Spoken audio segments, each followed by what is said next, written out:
Good afternoon बच्चों, कैसे हो। उम्मीद है पिछले चैप्टर जो मैंने आपको पढ़ाया था, समझाया था पर्यावरण के बारे में, आपको ज़रूर समझ में आया होगा। लेकिन फिर भी आगे हम उस चैप्टर को आगे बढ़ाने से पहले मैं पुराने चैप्टर की कुछ महत्वपूर्ण बातें आपको एक बार फिर से याद करवाऊंगी। जैसे हम लोगों ने पर्यावरण में पढ़ा था, पर्यावरण क्या है। पर्यावरण जल, वायु और प्रकाश, मिट्टी जैसे पेड़ पौधे जैसी चीज़ें जो हमारे चारों ओर व्याप्त हैं, हमारे वो सभी हमारे पर्यावरण का हिस्सा हैं और यही हमारे पर्यावरण को बनाता है। तो बच्चों, आज हम उससे आगे पढ़ना शुरू करेंगे। पर्यावरण कितने प्रकार के होते हैं। वैसे तो मुख्यतः पर्यावरण दो प्रकार से होते हैं, प्राकृतिक और मानव निर्मित। प्राकृतिक पर्यावरण जिसके अंतर्गत प्रकृति से हमें चीज़ें प्राप्त हैं, जैसे पहले भी मैंने बताया, सजीव वस्तुएं जिसमें पेड़ पौधे, जानवर, मनुष्य सभी शामिल हैं। जबकि मानव निर्मित पर्यावरण के अंतर्गत वो चीज़ें आती हैं जिसका निर्माण मानव अपनी सुविधाओं को और आवश्यकताओं को ध्यान में रख करके करता है, जैसे सड़कें हैं या उद्योग हैं, पार्क हैं आदि। इस तरीके से ये सभी हमारे पर्यावरण के अंग हैं। बच्चों, आज हम आपको प्राकृतिक पर्यावरण से संबंधित बातें बताएंगे। प्राकृतिक पर्यावरण जिसका मतलब है भूमि, जल, वायु, पेड़ पौधे और जीव जंतु मिलकर प्राकृतिक पर्यावरण बनाते हैं। प्राकृतिक पर्यावरण जिसे हम कई नामों से जानते हैं। जैसे अगर हम भूमि की बात करते हैं तो वह स्थलमंडल कहलाएगा, अगर जल की बात करते हैं तो वह जलमंडल, और पेड़ पौधे की बात करेंगे तो उसके अंतर्गत हम वायुमंडल की बात करेंगे, और जब हम जैव मंडल की बात करेंगे तो वह उसके अंदर जीव जंतु से संबंधित बातें होंगी। तो इस तरीके से बच्चों, आज हम सबसे पहले स्थलमंडल पढ़ेंगे। स्थलमंडल वह उसे कहते हैं जो पृथ्वी की ठोस परपाटी या कठोर परत को मिलकर बनता है। इसके अंदर यह चट्टानों और खनिजों से बना हुआ होता है एवं मिट्टी की पतली परत से ढका हुआ होता है।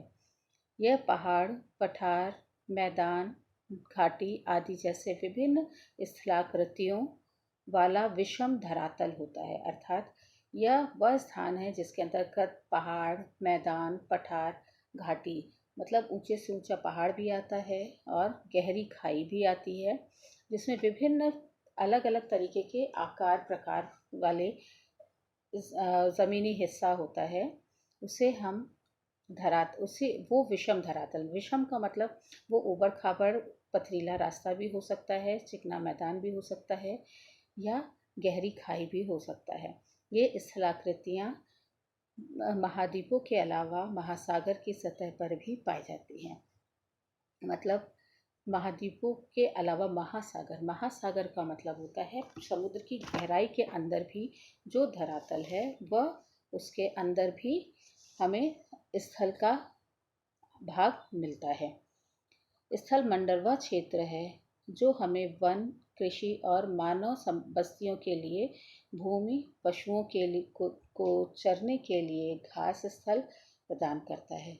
यह खनिज संपदा का भी एक स्रोत है या हिस्सा है। खनिज संपदा से मतलब आपको बच्चों पता ही है, वो खनिज संपदा मतलब जो ज़मीन के अंदर से हमें बहुत सारा रॉ मटेरियल या जैसे लोहा, सोना, चांदी, कोयला आदि विभिन्न पत्थरों के रूप में हमें प्राप्त होता है और हम उसको अपने लिए उपयोगी बनाते हैं, वो खनिज पदार्थ मिलता है और इसे ही हम खनिज संपदा या स्थलमंडल कहते हैं। गुरुत्वाकर्षण बल को जल के क्षेत्र को जलमंडल कहते हैं। यह जल के विभिन्न स्रोतों जैसे नदी, झील, समुद्र, महासागर आदि जैसे विभिन्न जलाशयों से मिलकर के बनता है। यह सभी प्राणियों के लिए आवश्यक है। उसके अतिरिक्त पृथ्वी के चारों ओर फैली वायु की परत को वायुमंडल कहते हैं। पृथ्वी का गुरुत्वाकर्षण बल अपने चारों ओर के वायुमंडल को थामे रखता है।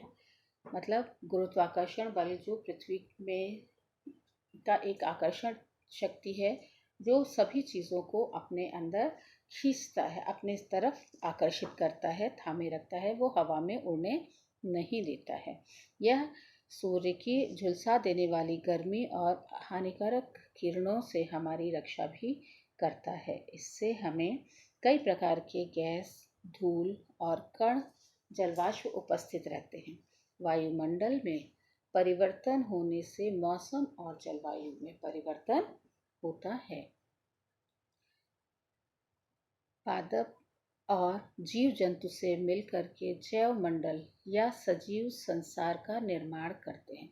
मतलब पादप मतलब पेड़ पौधे, जीव जंतु, ये सभी मिलकर के, पेड़ पौधे, मनुष्य और जीव जंतु मिलकर के सजीव निर्माण करते हैं, सजीव संसार का निर्माण करते हैं। अर्थात वह संसार, वह एक तरीके से मनुष्य, वो व्यक्ति या जानवर जो अपने इच्छा से एक स्थान से दूसरे स्थान पर जा सकता है, अपनी इच्छा से वो कार्य कर सकता है। पेड़ पौधे भी हैं जैसे, वो भी अपनी इच्छा से बढ़ते हैं और फल फूल का निर्माण भी उन्हीं के माध्यम से होता है।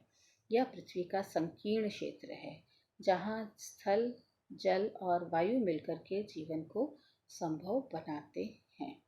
इस तरह से बच्चों, हमने आज देखा कि विभिन्न प्रकार के पर्यावरण में जो भी चीज़ें मौजूद हैं उसे हम विभिन्न रूपों में जलमंडल, स्थलमंडल, वायुमंडल या जैव मंडल के रूप में जानते हैं। ठीक है, इसे ही हम पर्यावरण के विभिन्न प्रकार के नाम कहते हैं। तो इस तरीके से बच्चों, आज हमने पढ़ा कि पर्यावरण और उसके विभिन्न प्रकार। अब आगे का चैप्टर हम अगली क्लास में पूरा करेंगे। और बच्चों, मुझे आशा है कि आपको ये बताई गई बातें सारी समझ में आई होंगी और यह आपको